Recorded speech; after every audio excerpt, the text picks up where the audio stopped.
Aaron, let me ask you this question. You've been making a lot of assertions. Is there something that is fundamental and ultimate in your worldview that will institute what's possible and impossible, permitting you to say what can and cannot be? I have no interest in engaging in this discussion. That's a legitimate question. You've been making a lot of assertion here. Please do not overtalk me, okay? I've been sitting here silently listening for a long time. Right. You've been making many assertions what can be and cannot be. Is that correct? In the context of a discussion, yes. If we want to have a broader okay. Now, when you assert what can and cannot be, which you have been doing now for well over a half an hour since I've been listening in it, is there something that, please do not overtalk me.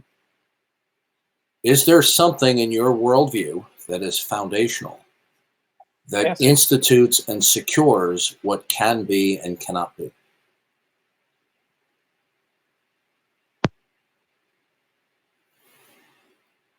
And this is where they run. What did you say? Yeah, I'm waiting for an answer to my legitimate question. About an ultimate foundation? Well, who can ultimately interpret? Oh yeah, let me answer. Who can ultimately interpret what is foundational? Can you define? Okay, that's a complete dodge. I'll repeat the question. Oh, no, I'm asking. Is there something? Please do not overtalk me for the third time. Now, in your worldview, is there something that is singularly ultimate and absolute that institutes and secures what can be and what cannot be? How would we come to know what is foundational, though? I'm curious. Did you need me to repeat the question? Probably, because I'm having trouble interpreting it. Yeah. Okay. What is it in your worldview that singularly would institute and secure what can be and cannot be? Probably my notion concerning the perception of reality. No, your perception of reality itself would be a contingency state and would not be singularly ultimate, that institutes and secures all things that are possible and all things that are impossible. So we'll try this one more time. Is there something that is singularly ultimate and absolute that institutes and secures all possibility and demarcates all impossibility? Wait, I'm confused, though, because if it's non-contingent, how can I interact with it without it becoming contingent again?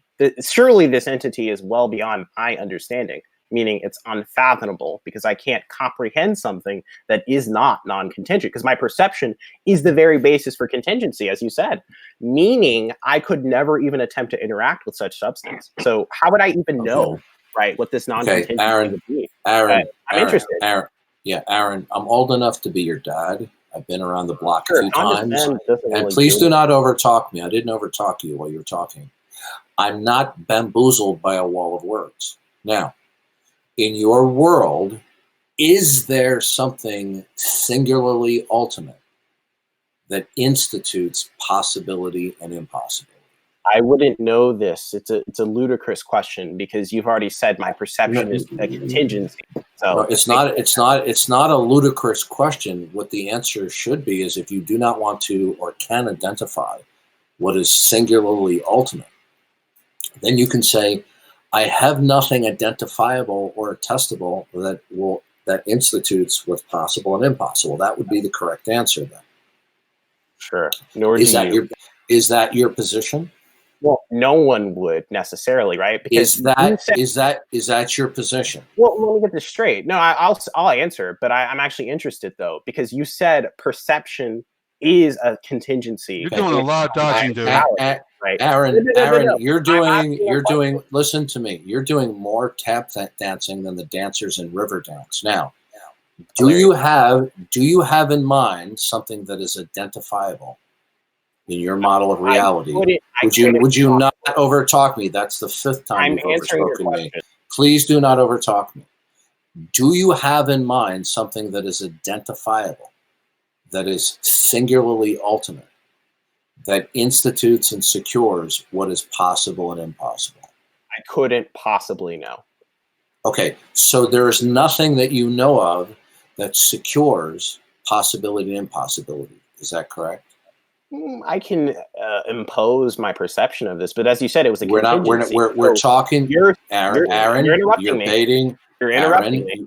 Listen to me, Aaron. Very interesting. Stop. I don't want to have to server meet you. Now, you're baiting and switching.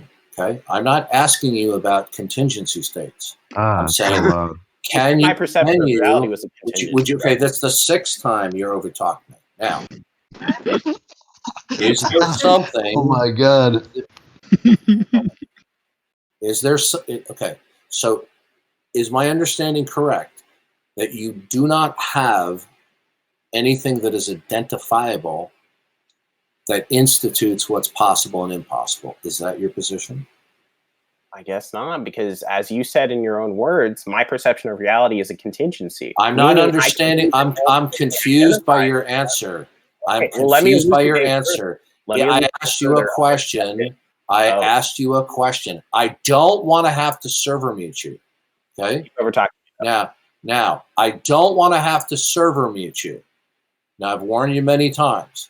Now, is it your position that you have nothing identifiable that would singularly and ultimately institute what's possible and impossible?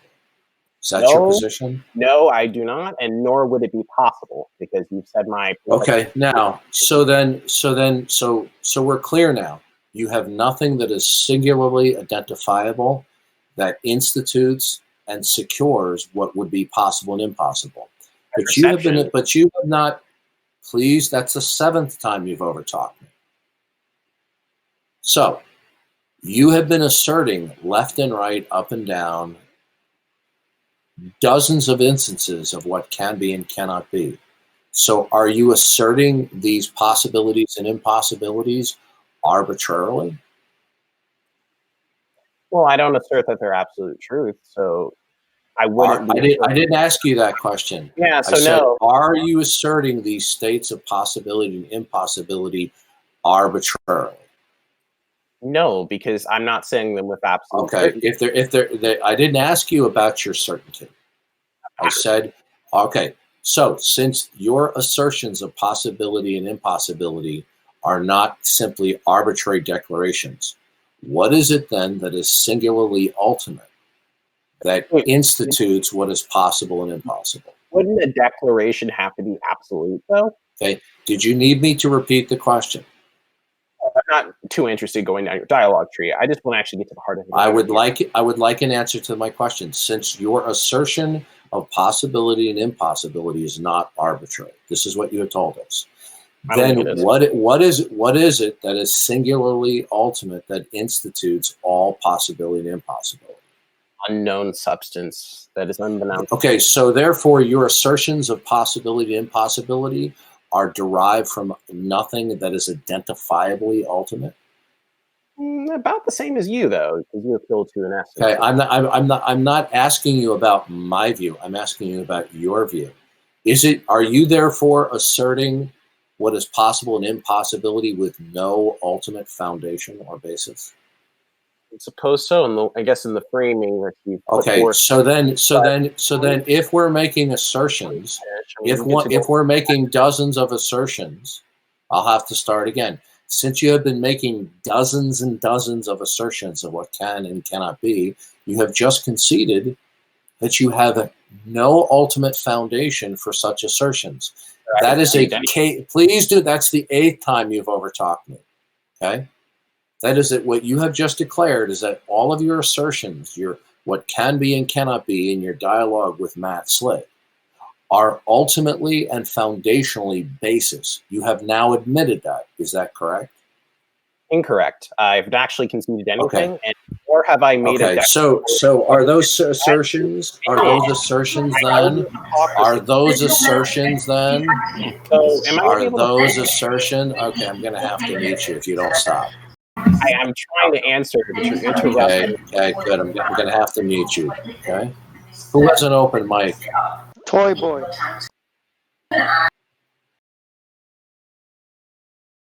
It's an atheist trying to save Aaron. There should be no. Now, Aaron. Are your assertions here tonight, are they ultimately baseless? Yeah, under your framework, yeah. No. In your worldview, are your assertions ultimately baseless? No, in my worldview, they wouldn't be baseless because arbitrary means it's on personal whim rather than any formal What is the system. what is the ultimate? But what is the listen carefully, Aaron? Okay,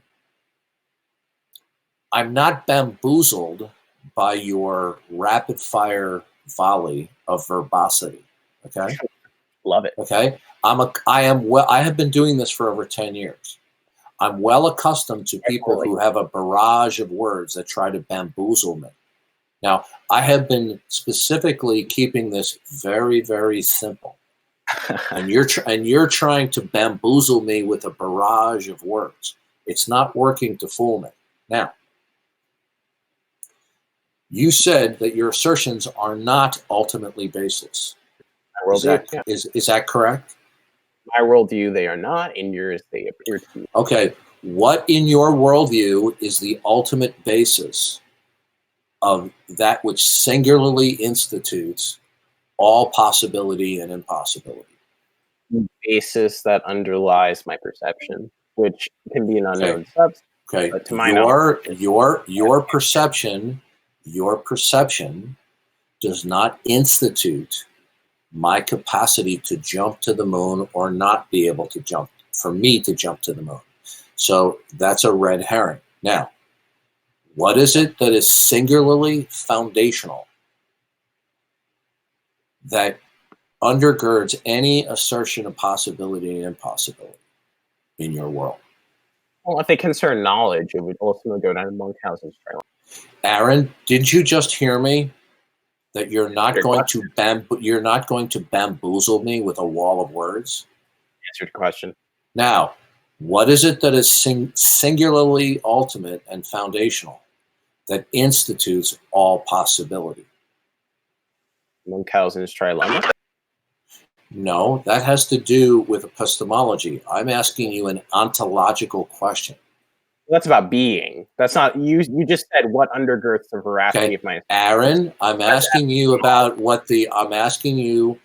what ontologically, in terms of the ultimate nature of reality, singularly institutes and secures impossibility. Since you have just stated that your assertions of possibility are not ultimately without foundation, what is singularly the ultimate foundation of what institutes all states of affairs? Unknown substance that is. So you do not have any identifiable or attestable ultimacy that institutes possibility then? Yeah, because I'm honest. No one could Okay. possibly. So then you have no basis upon which to assert possibility That ultimately? doesn't follow. I don't need an ultimate foundation to know certain to be the case based upon. Okay. Now, okay. No. Do you understand? How do you know it if the basis of it is unidentifiable? I don't assert it to be absolute, so I don't need a foundation. I'm not asking you when you insert the term absolute with knowledge, you're trying to interject a psychological notion of confidence. I'm not asking about that. That's a verbal diversionary tactic. Now, so when you make assertions of any kind, okay, they are in your worldview, they are ultimately baseless then? Tentative. No. Are they ultimately baseless? Tentative. Until proven otherwise. Okay, Aaron, everyone in the room is not dumb. They know exactly the little deceptive word game that you're attempting to put forth. Okay. Now, I didn't ask you if it was provisional or tentative, whatever. I asked you, are your assertions ultimately groundless? I mean, sure. I've already said that earlier. Okay. So if assertions are ultimately groundless, then they are ultimately arbitrary then. It doesn't follow. I didn't hear your last statement. It doesn't follow. Are your assertions here tonight ultimately arbitrary? I don't think so. But again, under your Okay, so in other words, your assertions can be ultimately groundless but not arbitrary. they don't have an ultimate source to appeal to in terms of authoritative. Okay, so in other right? words, Let me finish. your assertions here tonight will finally appeal to what is called an array of brute facts. Is that correct? I mean, if you would like to interpret it as such, you're free to. No, Aaron, since you're putting yourself off here as an educated and intelligent person, the final array of facts, since you don't have anything that is identifiably singular that institutes possibility, your final court of appeal will be in a plurality of brute facts. Is that correct? Sure. I mean, Okay. Now, by definition, brute facts simply are stated to exist for no identifiable reason. That's not necessarily true. A brute fact simply has a brute fact is something that exists without identifiable reason. It simply just is. Well, that can't. It's necessarily something that doesn't have power. I'm giving you the definition in this conversation of brute facts. It is the statement of an existence of an entity or a state of affairs whose existence is without identifiable reason whatsoever. Okay, I've given you an operational definition that we're working with. So when you make assertions, are you appealing to a plurality of brute facts? Are you appealing to the principle of sufficient reason? Okay, Aaron, listen to me. Aaron, I've been more than patient with you. You're not fooling anybody by your verbosity. You're not fooling me. You're not fooling anyone else in the word by giving me a wall of words. You have been almost entirely disingenuous with your responses. You have constantly given me responses that are actually evasions. Now, so your assertions are without any ultimate basis then. So then by definition, they are ultimately arbitrary. But this wouldn't follow if you're Aaron, if I'm going to tell you right now, listen to me carefully. Listen to me carefully. Listen to me carefully. Listen to me carefully. Listen to me carefully. You have conducted yourself tonight with Matt Slick. I've been listening in simply in a state of contrarianism. Okay. Now you have done the same thing with myself, but you have been even more worse because I've dumbed it down in such a way that it becomes transparent that you will either be truthful or you will be deceptive. Now, everything that you have said is without ultimate basis and reason. Isn't that? Please do not comment about my worldview at this moment. What we're talking about, your worldview. Now, is everything you have been saying ultimately and foundationally without reason and basis? In my framework, because I don't accept the principles of this. Okay, I'm going to ask the question one more time. If you give me a completely disingenuous, deceitful response, I'm going to server mute you. I have been more than patient with your deceptive responses. Now, have all of your assertions of what's possible and impossible, are every one of your assertions here tonight ultimately baseless and without foundation? Sure. Within the guise of what you're attempting. Okay, so that's a textbook. That's the textbook definition of arbitrary. No, it's not.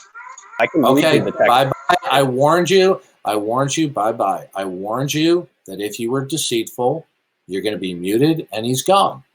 You see, this is the problem. This is the problem when you're dealing with people who even have a higher IQ than average people, that they will use their own IQ to engage in double talk, diversion, misdirection, deception, lying, disingenuousness, And this is exactly what he was doing. He just admitted